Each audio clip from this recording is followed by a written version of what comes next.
Good morning and welcome to Morning Scoop for Wednesday, June 15th. This is your daily Buckeye fix. I'm Tom Orr. The Notre Dame game is in 80 days. The game against Michigan in 164 days.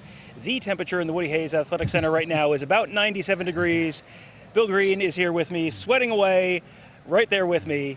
It seems like the temperature number is counting up. We count down at the beginning of the show. The temperature number has been counting up all day and all week. But this was a very fun, pretty loaded day of camp at Ohio State. Yeah, no doubt. The running back group might have been as good a running back group as I've ever seen. I've been coming here 20 years. I mean, there were a lot of super impressive kids there. I know Tony Alford talked to all of them. You know, you could tell he liked them. So great group today. One of the most impressive one was that Glenville kid. Yeah, Marquise Davis. Marquise 2025. Davis for 2025. I mean, I think he ran a 4.43. And, I don't get too concerned about the number that much. I like the way they run, how they look when they're running.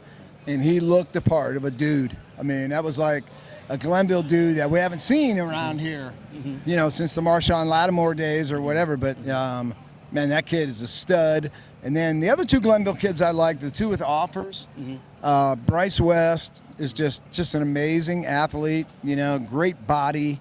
He walked around here with his shirt off the whole time, and if I looked like him, my shirt would never come on, ever. I wouldn't even left my house with one. So Bryce West, great-looking kid. Arvell Reese is a super talent. Would I take him at Ohio State? I'd take him today if he wants to commit. But he is going to need to be coached. He is so raw. When you look at him on film, he kind of has that DN possibility. But then you see him today in person and no, he's not a DN. He is a linebacker. I expect for him to be in this class with Tackett Curtis. And I like Arvell. And I think Arvell's the kind of kid that you could put him on special teams day one. Go get the ball, and he will go get the ball. But to play linebacker here under the Knowles system, I think Arvell's going to need some coaching. He's raw, but, that kid is athletic as heck. So I would take both the Glenville kids with no questions asked. The running back group, man, Tony's got some guys there that he's going to have to sort out. Most of them were 2024. The big kid from Texas, I don't know if you saw him. Brian Jackson. Brian Jackson is a man already, 2024, and he looks like an NFL football player. So he has an Ohio State offer, so we'll see where that goes. But great running back group today. Couldn't be more impressed. 10 of them there that were all really good. The guy I really want to talk about, because I've not been sold on him from day one, is Will Smith. I saw a film on Will Smith early last year of a scrimmage because of the name, I sort of wanted to see him, and he got his butt kicked in that scrimmage. I wanted to say something else, but family show, I don't want to embarrass Tom. He got rolled, and he looked like he weighed 225 pounds, and I just was not impressed with him. And I didn't think his junior film was all that impressive either, and I didn't get the offer. Well, I've seen him here today, and he's 30 or 35 pounds heavier than what he was last year, and it looks good on him, and he's quick as can be, which is no surprise. He's Will Kidd's son. I'm in now. I'm all in on the take Will Smith early bandwagon. He's not the same human being that I saw on film last year. So again, this is why I love coming to camp. You pop that film in, you're seeing the October of 2021 Will Smith. We got to see the early June of 2022 Will Smith. Different human being, different man. And he is a man. So comes to every camp, works out every time, really wanting to build that relationship. And not so much, he knows he's coming here and they know he's coming here. He's not building their relationship for that. It's more to be taught, to be coached. Let's get coached now. I don't want to wait till I get here. And I love that about a kid, and I know they love that about him too. So the work ethic is A+. I want to see what Mickey Marotti can do with him, because the frame is there. I've seen a different Will Smith now than what I saw before, and hey, I'm willing to jump ship or change teams or whatever I got to do, but I really like the kid right now, and I really get why they've taken him. And, you got to remember, a lot of these guys, we're talking about 2024, 2025 in some cases, kids. A 2025 player just wrapped up his freshman year of high school. So, yes. that is a period of time in a guy's life where baby. you're going to change a lot in the span of 8 months. You know, Yes. you go from a redshirt junior to a redshirt senior in college. It's like, how much more are you going to grow? When you're going from 15 to 16 years old, like you can see a guy grow 4-6 inches in height, put on 20, 30 pounds in that span of time.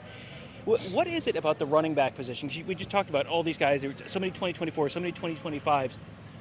What is it? Is there something about the running back position where, you know, you have seen guys show up at Ohio State on day one and be able to just go? Maurice Clarett, J.K. Dobbins, starting from day one, which you don't normally see. Is there something about the running back position that you know guys are maybe developing earlier, or you can see that ability earlier? Is there something about that position? You know, I almost think it's these camps because they're not running the ball, hitting holes and getting hit, but you're finding out who can block, and you're definitely finding out who can run routes and who can catch the ball. And that was what we saw today. We saw some big, you know, the Brian Jackson kid's got to weigh 225 pounds right now. He's a high school junior. I mean, he runs routes, effortless, catches the ball, hands out in front. You know, that's amazing to see. You know, Trey Henderson, who, you know, you could have added as someone being ready to go as a freshman, and he did not play his senior year and was ready to go as a freshman. His younger brother was here today. Kesean, And there's a lot to like. I think he's got a Maryland offer already. Definite Power 5 kid. Is he an OSU kid? I'm not sure yet, but he's got time, you know. And it was good to see Trey working with him, giving him pointers, and Alford working with him. I mean, I didn't see the burst in him that I thought I would see that we see out of Trey. You know, but again, he's a young kid, you know, so we'll see where it goes. I'm not sure he's an Ohio State kid at this point. Yeah. And he's a 2024, yes, right? Yeah. Yes, so you got another year before you're making any kind of a formal decision there. A couple guys from this morning. I was not here in the morning. You were here, obviously, watching the big man camp you talked about. Yes. Talked about Will Smith. A couple guys on the offensive line side of the ball. Luke Hamilton, 2024 offensive tackle from Avon, 4-star guy. Offers from Michigan State, Penn State. Not Ohio State yet, unless that changed today. I think they're going to wait, but we'll see. They may offer him. In the meantime, I'll look stupid, which I've been there before, so they ain't getting no rookie there. I liked him, but I don't think he would be an early offer guy. And then they may offer him tonight or tomorrow and make me look foolish, but I don't know. I liked him. I didn't love him. You know, there were some things, a little heavy-legged, maybe not as explosive as I wanted to see, but I mean, he's a Power 5 kid, without question. You know, is he Ohio State? We're going to find out. And then the other guy that we had that wanted to ask you about was Philip Daniels. He's a 2023 offensive tackle from Cincinnati Princeton. That is the same high school as Paris Johnson. He's a 3-star. He's got Purdue, Pitt, Minnesota offers right now. So again, you know, solid Power 5 player.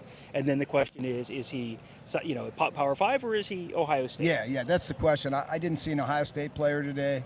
I definitely saw a Power 5 kid. And I would think that ranking, I think, will come up. I mean, he looked like a 4-star kid to me. I mean, he was really good. You could tell he's been coached, you know, and you could also tell that he could take coaching, you know, because Larry Johnson, you know, or not Larry Johnson, but Justin Fry worked him, you know, and going against Larry Johnson's guys, and it was great to see how he got coached and how he took coaching. So, yeah, I like the kid. I could see him ending up a 4-star. Is there a position, I mean, you talked about the running backs and what you do and don't see the running backs doing at a camp like this. Is there a position at a camp like this that you feel like you learn the most about? Or in a position that it's like, well, I've seen it, but I don't know how much I actually really learned today? Yeah, well, this is a glorified 7-on-7 deal. It's all running backs against linebackers, and it's wide receivers against DBs. And if you come in with a high ranking as a corner, and you're going to get exposed if you're not good. Your ranking is on the line. You can't hide here. You know what I mean? There's nowhere to hide. So that's why I like camps and I like 7-on-7. And the opposite is, you know, that wide receiver that's got 25 offers. If there isn't one DB in this camp he can beat, then he's overrated. So that's what I get the best. I like the DB wide receiver going at it. I like seeing the quarterbacks, how they can deliver the ball on time. But mostly it's DBs against wide receivers. Next would be when you have the big man camp going against each other one-on-ones, and you're out there with no pads. You might have a helmet on, but you don't have any pads, so you can see who's a man and who's still a boy. You know, so that separates the men from the boys there. So, you know, there's a reason they do these things, you know, and they glean a lot from them. Kids get offers from these camps, and there's a reason why. It shows a lot. It really does show To me, I love it. It's a raw look at these kids that you don't get when they're padded up in games. It's a different look. Mm-hmm. So that'll do it for today's recap of the camp. A lot of really interesting prospects here today. There's going to be more here tomorrow, or more here on Wednesday for us. That's going to be another packed day. We'll have complete coverage from here, of course, and we'll have plenty more players to talk about tomorrow, on Wednesday, and then Thursday we got the 7-on-7 camp, which should be a lot of fun. As Bill just said, you can learn a lot about wide receiver and defensive backs and that kind of setting. So that should be a really fun and informative week of camps, as well as we're starting to turn into the home stretch. We got only 3 left for the camp season, so. Hopefully it'll be just supposed to be about 98 degrees again on Wednesday, so can't wait. Should be a blast. So thank you guys all for joining us. Have a great day. We'll talk to you tomorrow.